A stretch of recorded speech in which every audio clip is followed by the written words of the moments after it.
सबसे पहली खबर आपके सामने रखनी है कि पाकिस्तान में अगले चंद हफ्तों या महीनों के लिए लापता अफराद का मामला मुकम्मल तौर पर हल हो गया है। आप खुश हो गए होंगे कि चले, ये बहुत बड़ा मसला था बलूचिस्तान से, और अब तो पंजाब में तहरीक इंसाफ के लोगों को भी लापता किया जाता है, तो ये मसला तो पक्का पक्का हल हुआ। और आप जानना चाहते होंगे कि ये मसला कैसे हल हुआ। ये मसला ऐसे हल हुआ कि लापता अफराद का जो कमीशन है, उसके जो चेयरमैन बनाए गए थे, वो आज इंतकाल कर गए हैं, अपने खालिक हकीकी से जा मिले हैं, अल्लाह उनकी मगफरत फरमाए।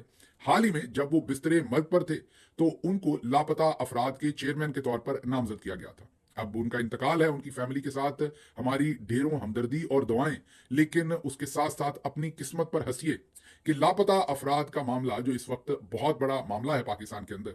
आए दिन आप देखते हैं कि मारंग बलोच हों या दूसरे लोग बलूचिस्तान से हों, माएँ बहनें बेटियां आए दिन एहतजाज कर रही होती हैं। उनके एहतजाज पर कभी आंसू गैस, कभी शेलिंग, कभी वाटर कैनन, और कभी मोबाइल फोन सर्विस बंद कर देनी, और कभी उनको उठा के थानों में बंद कर देना, ये आए दिन होता चला आ रहा है। लेकिन दूसरी तरफ हुकूमत की संजीदगी और कीजिए कि वो ये है कि इन लापता अफराद का कमीशन के जो चेयरमैन इससे पहले थे या हेड थे, वो जस्टिस रिटायर्ड जावेद इकबाल थे। उनको हटाया गया इस पोजीशन से, और उनकी जगह पर जिन को लाया गया वो जस्टिस रिटायर्ड फकीर खोखर थे। और वो बिस्तरे मर्ग पर थे, हॉस्पिटल में थे, और उनको इन हालात में, मेरा ख्याल है हफ्ता या डेढ़ हफ्ता पहले, उनको इन हालात में इस लापता अफराद के कमीशन का हेड लगाया गया। जिस दिन ये अपॉइंटमेंट हुई, हमने आपके सामने तस्वीर रखी थी, क्योंकि उस दिन एक सीनियर पॉलिटिशियन उनकी तीमारदारी करने के लिए अस्पताल पहुंचे थे। अब जस्टिस खोकर जो है, वो अपनी बीमारी की वजह से अब एक हफ्ते के बाद या डेढ़ हफ्ते के बाद इस तैनाती के वो खालके हकीकी से जा मिले।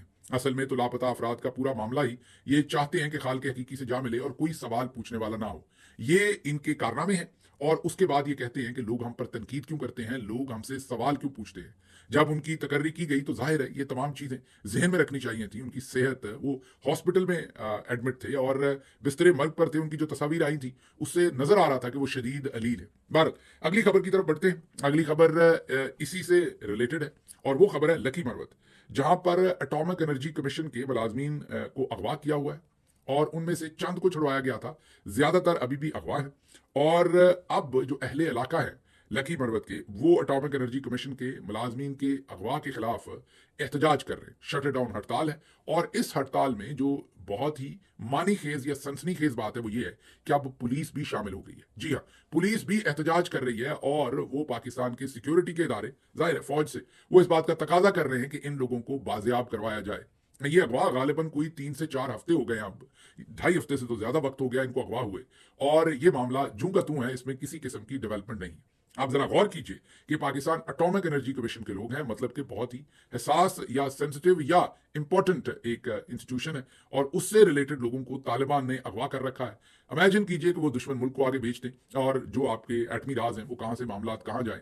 मैं समझ सकता हूं इसमें हुकूमत कोशिश तो कर रही होगी, लेकिन जब तमाम कोशिशें, जब आपकी तमाम इंटेलिजेंस का फोकस जो है वो लोगों के सॉफ्टवेयर अपडेट करने पे हो, और पूरे का पूरा फोकस इस बात पे हो कि तहरीक इंसाफ को कैसे क्रश करना है, और इमरान खान या बुशरा बीबी की तौहीन कैसे करनी है, कैरेक्टर असैसिनेशन कैसे करनी है, इद्दत और निकाह का केस दोबारा जिंदा कैसे करना है उस मुर्दा घोड़े में, बल्कि उस गलीज जो गटर है उसके अंदर दोबारा से जो है वो एक तूफान कैसे बर्पा करके सबके सामने उस केस को एक बार फिर कैसे लेके आना है, रिकॉर्डिंग कैसे करनी है, कैमरे कैसे लगाने हैं, जजेस को किस तरीके से मैनेज करना है, कौन मरता हुआ बंदा ढूंढना है पूरे पाकिस्तान में जिसका पता हो कि उसने जल्द वफात पा जाना है उसकी बीमारी की वजह से, उसको किस कमीशन का हेड लगाना है जिस कमीशन पर काम ना हो। अब दूसरी खबर आपके सामने रखता हूं तो आप परेशान हो जाएंगे। दूसरी खबर यह है कि आला अफसरान जो पाकिस्तान मिलिट्री से रिटायर्ड होंगे, जाहिर है इसमें नेवी भी होगी, इसमें एयरफोर्स भी होगी, सिर्फ मिलिट्री नहीं होगी, लेकिन जाहिर है ज्यादा तो मिलिट्री से ही फौजी अफसरान ही रिटायर्ड होते हैं। अब मुझे श्योर नहीं कि यह सहूलत नेवी और एयरफोर्स के लिए है या उनके लिए नहीं है। जो खबर मेरे सामने है वो फौजी अफसरान लिखा हुआ है, तो इस पर भी तहकीक करेंगे, क्योंकि एयरफोर्स और जो नेवी वाले हैं उनको हिस्सा तो मिलता है, लेकिन कदरे जुस्सा ही मिलता है। तो अब मुझे ये नहीं पता कि इस खैर ख्वाही में, नेक नामी में, इस आला तरीन काम में उनको भी शामिल किया गया या उनको शामिल नहीं किया गया। खबर यह है कि जो आला तरीन फौजी अफसरान रिटायर्ड होंगे उन्हें 6000 सीसी, जी हाँ आप जो सुन रहे हैं, 6000 सीसी तक की गाड़ी, ये जो एक नॉर्मल बड़ी गाड़ी आप देखते हैं ये या 1600 सीसी होती है या 1800 सीसी होती है, मैं कार की बात कर रहा हूँ। ये होंडा, टोयोटा, ये इस तरह की जितनी भी गाड़ियां आप देखते हैं, और ज्यादा से ज्यादा आपको इस तरह की गाड़ियां जो सड़क पे नजर आएंगी वो शायद वो हो सकती हैं, कोई 2000 सीसी हो। जो बहुत सारी लैंड क्रूजर्स हैं वो भी 4000 5000 सीसी तक होती हैं। ये 6000 सीसी आप समझ सकते हैं कि बहुत ही कोई हाई पावर्ड जो एसयूवीज हैं या बड़ी गाड़ियां हैं वो हैं। इनके ऊपर टैक्स की जो शरह है वो बहुत ज्यादा है और 300% से भी ज्यादा कई दफा टैक्स लगता है। अब जो फौजी अफसरान रिटायर्ड होंगे उनके लिए ये सहूलत दी गई है। आला फौजी अफसरान, ये जो नीचे होंगे उनके लिए नहीं, जो आला तरीन फौजी अफसरान रिटायर्ड होंगे, और वो ये कोई 1 2 4 की बात नहीं हो रही, ज्यादा तादाद में, मेरे ख्याल मेजर जनरल या अबव का होगा। ब्रिगेडियर साहबान को तो शायद ये सहूलत ना मिले, ये मुझे श्योर नहीं है, ये तो इस खबर के बारे में ISPR ही मजीद बता सकता है। लेकिन खबर यह है कि आला फौजी अफसरान की रिटायरमेंट पर वो एक नहीं दो 6000 सीसी की गाड़ियां इंपोर्ट कर सकते हैं और उनके ऊपर उसका कोई टैक्स या किसी किस्म की कस्टम ड्यूटी नहीं होगी। अब एक मोहतात अंदाजे के मुताबिक ये जो बड़ी गाड़ियां हैं, जैसे मैं आपको एग्जांपल दे देता हूं कि अगर आप लक्सस की 570 जो है वो अमेरिका में 1,30,000 $1,40,000 की मिल जाती है। पाकिस्तान में आप उसे समझ लीजिए कि 3.5-4 करोड़ की वो गाड़ी हो गई। लेकिन जब आप पाकिस्तान में उसे खरीदते हैं तो वो गाड़ी आपको 12-15-16 करोड़ तक मिल सकती है। तो एक गाड़ी में अगर आप गौर करें, कोई उसमें कस्टम ड्यूटी ना हो, किसी किस्म की चीजें ना हो, और इससे भी ज्यादा बड़ी और ताकतवर गाड़ियां लाने की सहूलत दी गई है 6000 सीसी तक, जो हमने आपके सामने नंबर रखा है। तो आप गौर कीजिए कि एक एक गाड़ी में 10-10 12-12 करोड़ का फायदा है। तो अब इन्होंने ये गाड़ी चलानी है या इंपोर्ट करके बेच देनी है, ये आप खुद ही समझ सकते हैं कि चलानी होती तो चले एक की सहूलत दे दी जाती। तो बेसिकली ये आपके पैसे से अब ये सहूलत दी गई है कि आप जाते जाते जहां आप कमर्शियल कॉर्नर वाला प्लॉट लेंगे और दूसरे प्लॉट लेंगे, चले आपको कैश की भी तो जरूरत होगी ना, आखिर जाहिर है बच्चे मुल्क से बाहर सेटल किए हुए हैं, उनके कारोबार में कुछ पैसे डालने हैं या उनको मॉर्गेज दे रहे होंगे, उनका घर पेड ऑफ करना है। तो इन तमाम सहूलतों के लिए आपके लिए कोई $1 मिलियन का तो अरेंजमेंट किया जाए ना, या $250,000 का। अभी भी इसमें मेरा ख्याल है थोड़ा सा एतराज तो होगा, क्योंकि एतराज इसलिए होगा कि थोड़ा सा ज्यादा करना चाहिए था। मतलब 3 गाड़ियां कर देते अगर, तो पूरा $1 मिलियन आराम से हो जाता, वो 30 करोड़ का अरेंजमेंट आराम से हो जाता। ये कुछ 24-25 करोड़ का अरेंजमेंट हो रहा है कि आप जाते हुए 2 गाड़ियां इंपोर्ट करें। अब होगा क्या, आप सोच रहे होंगे कि पैसे कैसे बनेंगे। पैसे खुश्क बनेंगे, आपको गाड़ी इंपोर्ट नहीं करनी पड़ेगी। आपके पास खुद ही आपका स्टाफ जो है वो बता देगा कि फलां जो डीलर है वो गाड़ियां इंपोर्ट करता है, तो वो हमसे 1 करोड़ रुपया बीच में से रखेगा या 50 लाख अपना मुनाफा रखेगा। आपके नाम पे गाड़ी इंपोर्ट होगी, आप करेंगे भी नहीं, आपका कोई एक धेला भी नहीं लगेगा।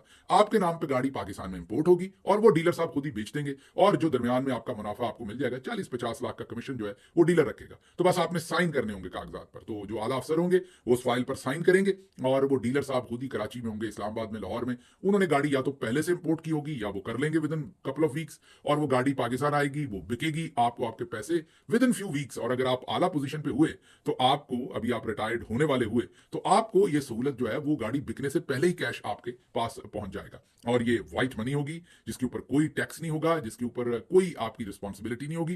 तो दूसरे लफ्जों में आपको एक व्हाइट मनी का ट्रेल भी बना के दिया जाता है कि अगर आपने दाएं बाएं से कोई मामला किया है तो आपको 20-25 करोड़ तो अपने अकाउंट में सीधा कर ले। तो ये सहूलत आई है 6000 सीसी तक की गाड़ियां।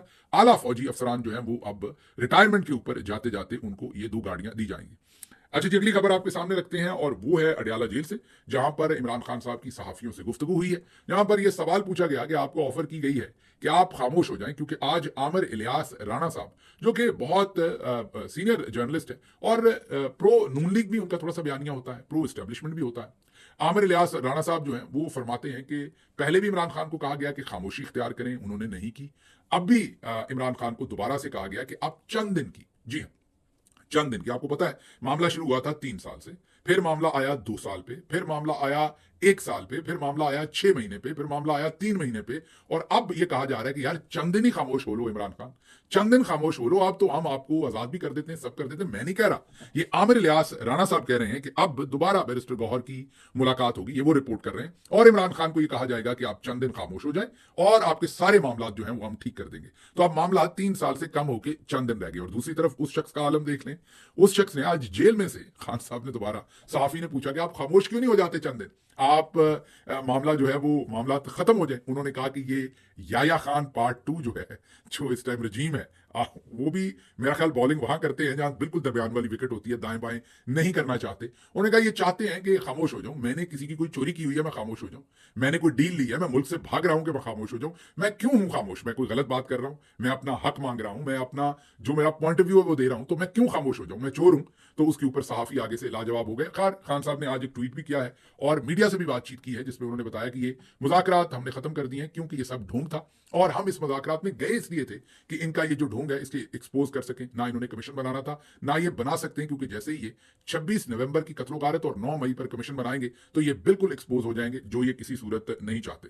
अच्छा जी, अलीमा खानम साहबा ने भी इमरान खान का एक बयान जो है वो आज आप तक पहुंचाया और वो ये है कि आपने हर सूरत तरसीलात ज़र जो है उनको हर सूरत आपने जो है वो अब कम से कम करना है पाकिस्तान के अंदर। उसकी वजह आपके सामने है।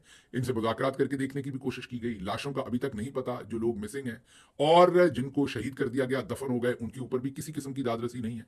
जो पाकिस्तान का मैंडेट लूटा हुआ है अवाम का, उस पर भी कोई दादरसी नहीं है। तो एक ही तरीका बचता है, महज़ब तरीका, और वो यही है कि तरसीलात ज़र का बाइकआउट किया जाए और इन्हें फाइनेंशियल कंस्ट्रेंट देके, क्योंकि इन्होंने तो चोरी करनी है ना, इन्होंने माल पानी बनाना है। आपके सामने अभी 6000 सीसी की गाड़ियां रखी हैं। दूसरी तरफ जो मेंबराने कौमी असम्बली हैं उनमें माजरत के साथ उसमें पीटीआई के एमएनएस भी इस्तेमाल हो गए, उन्होंने अपनी 200% तनख्वाहें बढ़ा ली। तो ये जो अलीट है, अशराफिया है, इन्हें तो माल पानी चाहिए किसी भी तरह से, और वो माल पानी तभी आता है जब आप तरसीलात ज़र बेचते हैं और ये कर्जे लेते हैं। लेकिन यहाँ इंपॉर्टेंट बात यह है कि अगर आप तरसीलात ज़र कम भेजेंगे तो इन्हें कर्जे भी नहीं मिलेंगे, क्योंकि इनका अकाउंट जो है वो फिर बैलेंस नहीं रह जाएगा। तो आप अगर तरसीलात ज़र कम करेंगे, इमरान खान साहब ने आज फिर पैगाम दिया है, मेरी भी आपसे बहुत ही हम्बल रिक्वेस्ट है कि तरसीलात ज़र भेजना बंद करें, ताकि इन्हें 1-2 महीने जो है वो थोड़ा सा एक इन्हें एहसास हो कि ये क्या कर रहे हैं मुल्क के साथ। इनके लिए फाइनेंशियल कंस्ट्रेंट क्रिएट हो जिसमें ये तमाम जो अपने अल्ले तल्ले खर्चे पूरे ना कर सकें। इनको नशा है करप्शन का, जब पैसा ना हुआ और ये करप्शन ना कर सके तो फिर हो सकता है ये किसी सिमत जो है आए और इस मामले में से कोई बात आगे निकल सके। अच्छा जी, हसनात मलिक साहब कहते हैं कि जस्टिस अतर मिल्ला, जो कि नॉर्मली बहुत ही बोल्ड और तगड़ा स्टांस लेते हैं हर चीज के ऊपर, वो 26वीं आईनी तरमीम पर इस वक्त खामोश है। और हसनात मलिक का कहना यह है कि वो इसलिए खामोश हैं कि उन्हें लगता है कि अभी हालात ठीक नहीं है, क्योंकि हुकूमत ने पैगाम भिजवाया है कि अगर 26वीं आईनी तरमीम को कलअदम करार दिया गया तो आईनी बेंच के सरबरा जस्टिस अमीनुद्दीन वो फैसला नहीं मानेंगे। मतलब जस्टिस अमीनुद्दीन क्या करेंगे इसका हुकूमत को पहले से पता है। हुकूमत यहाँ मतलब है जाहिर है मिलिट्री इस्टेब्लिशमेंट, और उसका मतलब है जो टॉप पे बैठे चंद जनरल्स हैं, और उनका पैगाम जस्टिस अमीनुद्दीन के तवसत से या उनकी मार्फत से ये पैगाम है कि अगर आपने 26वीं आईनी तरमीम को कुछ किया तो फिर जस्टिस अमीनुद्दीन जो है उसको नहीं मानेंगे और आईनी बेंच उसे कलअदम करार दे देगा। तो हसनात मलिक कहते हैं कि जस्टिस अतर मिल्ला, जो यूजुअली बहुत बोल्ड, और उनके तमाम फैसले, मैं तो उनकी हमेशा सताइश करता हूं, अभी भी करता रहूंगा, क्योंकि वो बहुत ही बोल्ड फैसले करते हैं और हमेशा दुरुस्त हिम्मत खड़े रहते हैं हालात की। तो उनकी कैलकुलेशन ये हसनात मलिक के मुताबिक कि 26वीं आईनी तरमीम को समझते तो वो गलत है, लेकिन वो समझते हैं शायद अभी मुनासिब वक्त नहीं है इस पर हाथ डालने का। दूसरी तरफ इस्लामाबाद हाई कोर्ट में आज एक और अजीब तमाशा हुआ।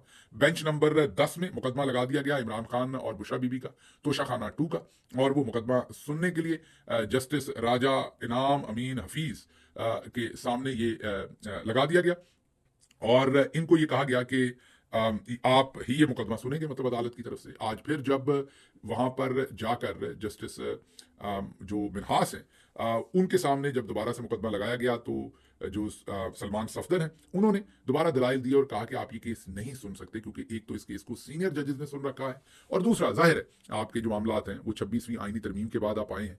आपके सगे भाई जो है वो इमरान खान के खिलाफ वकील है, जो हुकूमत का 9 मई का केस है, आपका कॉन्फ्लिक्ट ऑफ इंटरेस्ट है, हम आपके सामने पेश नहीं होना चाहते।